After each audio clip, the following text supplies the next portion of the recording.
listening in. This is Landmarks of Geekdom, first episode. And if you need a rundown of what this show's going to be like, basically, it's going to be me. Hi, I'm Noah, by the way, in case you wanted to know that. This podcast is going to be about important moments of geek history. So basically, movies, TV shows, video games, books, you name it. Any form of pop culture that is related to, say, nerd culture. So like superheroes, sci-fi, fantasy, that sort of thing. And we're going to be dissecting these pieces of media and examining their importance to geek history and what impact they left on pop culture as a whole. And then finally, at the end, it'll be my review, my thoughts, my personal opinions about these different forms of media. And now with that out of the way, let's get to introducing our first topic for this very first episode. And that is going to be Justice League. Now, I mean the Snyder Cut, not the original from 2017. I'm talking about the Snyder Cut from 2021. And now, this movie has a very, very strange history. So, the Snyder Cut is obviously, as the name suggests, director Zack Snyder's version of the Justice League movie, which was released back in 2017. Now, that movie was not supposed to be the original version. This version, the Snyder Cut, this is what Zack Snyder originally had planned for Justice League. And yeah, the story behind that is just very, very interesting. It involves a lot of like studio interference, Zack Snyder's personal life getting in the way of his work, and it just, yeah, like Warner Brothers and DC were just like, they're not really painted as the good guys in this scenario. So basically, just to give a rundown, this is part of what's called the DC Extended Universe, which is basically DC's attempt at doing what Marvel does now so successfully, the Marvel Cinematic Universe. And yeah, this is their cinematic universe, and which started back in 2013, I believe, with Man of Steel, which is their Superman movie, their first and only Superman movie starring Henry Cavill and also directed by Snyder. Originally, I don't think it was supposed to be planned to be the start of a cinematic universe, but then they saw what Marvel was doing and they're like, oh, we need to do that because that's what's hot right now. We need to do that because they have this whole Avengers movie that was so successful, and we need to do what they're doing, and we need to do it fast. So basically, the next movie after that, which was released in 2016, so that's a pretty big gap in between, was Batman vs. Superman: Dawn of Justice. And well, that movie was hyped up so much.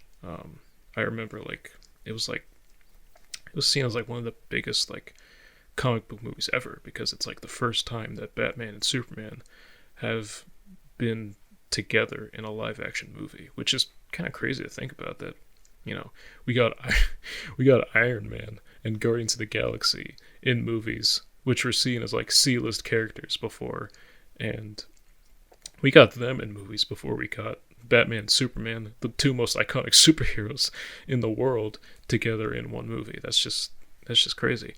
And well, it wasn't really received very well when it released. it was critically panned. It, like, me personally, it's not really my favorite. I don't really like it. But I know that there are a lot of people that like defend this movie to death, and they say that it's like the greatest like Batman Superman movie ever made. Like you guys just don't understand it. And I'm just here like, no, it's just not a well made movie. And that movie was also directed by Zack Snyder, by the way. So you see, like, he had this whole history of DC movies, and basically this whole cinematic universe was just riding on him, which is kind of weird that like this whole cinematic universe was like centered around this one director, right? And then you have Suicide Squad, which is, you know, somehow even worse than Batman v Superman, which, you know, not even going to talk about that. That's not what we're here to talk about. Wonder Woman release, which is actually pretty good. It's still weird how it took so long to get a Wonder Woman movie, but whatever. And then Justice League came out in the same year, 2017, that Wonder Woman came out. And that was like, I remember like back in 2017, like whenever Wonder Woman came out, like everyone thought DC got their act together. Like they thought that they knew what they were doing now. They thought that they could like finally compete with the MCU. But just like Batman v Superman, the movie was like critically panned, like hard. And I remember like when I first saw the movie, I thought it was okay. Like I didn't think it was anything special, which is kind of weird because it's like the first Justice League movie ever, and it was just meh, you know, like that's not really what you would think about it as. And then like later on, as the years went on and stuff, and more behind the scenes stuff started to come out about this movie, and the fact that Zack Snyder didn't really direct the theatrical cut. It was mostly just director Joss Whedon, who directed the first and second Avengers movie. And DC pretty much hired him because they thought, hey, he did the Avengers. He can do Justice League, right? They're totally the same, right? Right? No, they are not. They are not the same at all. They are very different from each other. And the theatrical cut is just a huge mess. It is just a huge mess. And that's because Zack Snyder actually left the director's chair because his daughter, Autumn, she unfortunately took her own life. And what WB did to Justice League is just really just scummy. Like they completely changed the movie. They wanted it to be like more lighthearted and funnier because that's what the Avengers movies did, and that's why they got Joss Whedon, and they just like butchered this movie that Zack Snyder did so hard to work on. And it's just so like it just feels wrong, you know? Like it just doesn't feel like they should have done that, and it just like it really just made WB like not look that good overall. And then like as more DC movies came out, they started to follow more with this version of Justice League because obviously there was no Snyder Cut back then, which, you know, back then Zack Snyder said that he had his own version of the movie that WB cut out, and everyone was like, oh, we want to go see that. That sounds so much better. And everyone was like doing release the Snyder Cut hashtag, right? Like that was the big thing for like the years leading up to this version, like release the Snyder Cut. And I remember like back when it first like came out, I didn't believe it. I honestly didn't. I didn't believe that it was a thing. I thought that it was just like some hopeless fan's dream. You know, I didn't think it was actually real. And then, you know, back in 2020, during a Zoom press conference with Henry Cavill, Zack Snyder revealed that the Snyder Cut was going to be released, and it was going to be released exclusively on HBO Max. And then that was crazy because like I didn't think it existed, and then all of a sudden it's like, oh my god, it's actually releasing. Like, wow, okay, I was wrong. And you know, I'm happy that I was wrong. You know, like I really like what happened with this movie. Like the trailers made it look pretty good. Like they made it look very different from the original version. Like the aspect ratio was different, just the overall tone was different. There were just so many more scenes that were going to be added. It was like, it's crazy. And this was originally supposed to be a miniseries because it was so long, it was so full of stuff that it was going to be a miniseries on HBO Max. But then it's like, no, let's just make it a 4-hour movie, and take up everyone's whole day just to watch the Justice League movie. But when the movie finally came out on HBO Max in March of this year, 2021, I watched it. I actually got HBO Max just to watch the Snyder Cut because I wanted to support Zack Snyder. Because this thing, like, I'm not a big fan of Zack Snyder as a filmmaker, but I respect him as a person. So I just wanted to watch this just to give him, my support. And I watched it.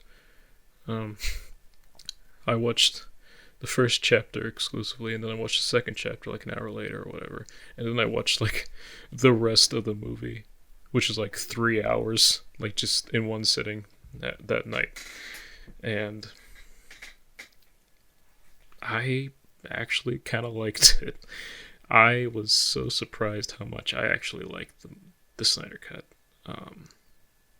Being the fact that I'm like a big MCU fan, and I'm not really a big fan of what DC is doing. I'm not even like that big of a fan of DC in general. Like, I grew up with Marvel, so the fact that I like this version of the movie and I see this as like the superior Justice League movie, I'm like, you could probably see that and be like, okay, like this was probably a good movie.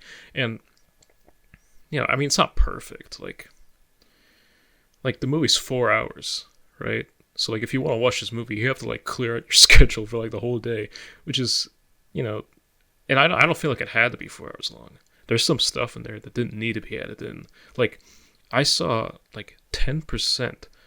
No. Yeah, 10% of the movie, which is 24 minutes, is just slow motion. 10% of a 4-hour movie is just slow-mo alone. Like that is too much. Like you could have just like kept those scenes at normal speed. The movie would have been so much shorter, right? And like there's some stuff in there, like the villain Steppenwolf. He's so much better than he was in the original, but like he's not great. He's not Thanos, right? He's not Thanos levels of complex. He's just like, he just has like Darkseid as his boss now, which is something that the Snyder Cut also added. They had a Darkseid who's basically just DC's Thanos. He's actually the inspiration for Thanos. And I felt like how they treated the villains was pretty good. Like, I like seeing Darkseid, and I was like, after seeing the ending, I was like, oh yeah, like I want to see Darkseid now in Justice League 2. Like, that would be awesome. And to see like him wreck Earth and stuff, like, oh, that sounds cool. I mean, we're probably not going to get that realistically, even though people are like bashing WB with like restore the Snyderverse. But I don't know. I don't know if it's gonna happen. And I say that now, and probably like 2 years later, we'll get like 5 movies in the Snyderverse that are gonna be released. We'll get like that Batman movie that never came out. We'll get like Justice League 2 and 3. Yeah, obviously. Yeah. And then I'll look like an idiot. But yeah, like I like the Snyder Cut, and that's just like so weird to think about. Like, the impact that this movie could have is like huge, because this is like the first time like ever that like a movie came out, and then like a few years later there was like another version of that movie that was like completely different and yet told pretty much the exact same story. Like other director's cuts, it's just like a few different edited scenes or like some added like scenes in there. No, this movie is almost completely different. Like, even the stuff that was in the original is also different, because there's like the aspect ratio and the color correction and all that stuff. And there's already like demands for like other movies to get like director's cuts that were like heavily trimmed down. Like Suicide Squad had, like, people are demanding David Ayer's cut, the director of his version of Suicide Squad, to be released. Batman Forever, like people want Joel Schumacher's version. Which, like, if that ever gets released, like that would probably be even bigger, because that movie's like almost like 30 years old. So that would be even bigger. So yeah, like, who knows what could happen from this movie. The fact that this movie was even made at all is just mind-blowing, because nothing like this has ever happened before. And maybe nothing like this will ever happen since, we'll see. And we're at the 10-minute mark, which means we'll get my review of the movie. Yeah, this probably isn't even at 10 minutes, because I rambled on for too long. But still, let's get my review in now, because the Triumph of Music is playing, and it just keeps going, and the Snyder Cut was pretty good. Yes, I did like the Snyder Cut. Actually, out of all the DCU movies, I would probably rank it as like my top favorite. I am not joking. like I said, the problems with the movie are it's 4 hours, like it's so long. And Avengers Endgame was 3 hours, and I didn't have to go to the bathroom for that. But the thing about that was like the last movie in like a series that was going on for like 10 years. So obviously you would want to like go out in style. You would want to go out in like a huge 3-hour movie, right? But this one is like, this is only like the 4th or 5th movie in the DCU. Why do you need to make it 4 hours? Like, just come on. But aside from that, this movie had good pacing. The characters are so much better. Like the Flash and especially Cyborg were so much better.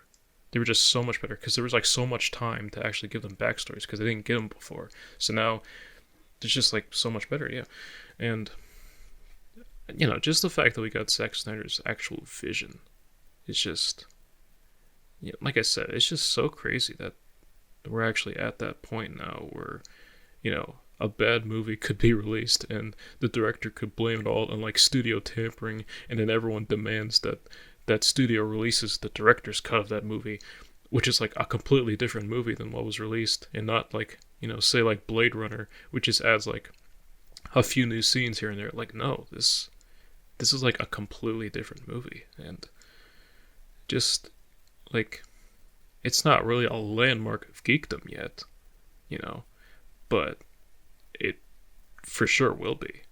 I feel like even though this hype is kind of dying down on the movie, and numbers have come out and said that HBO Max actually didn't do the greatest when the Snyder Cut came out.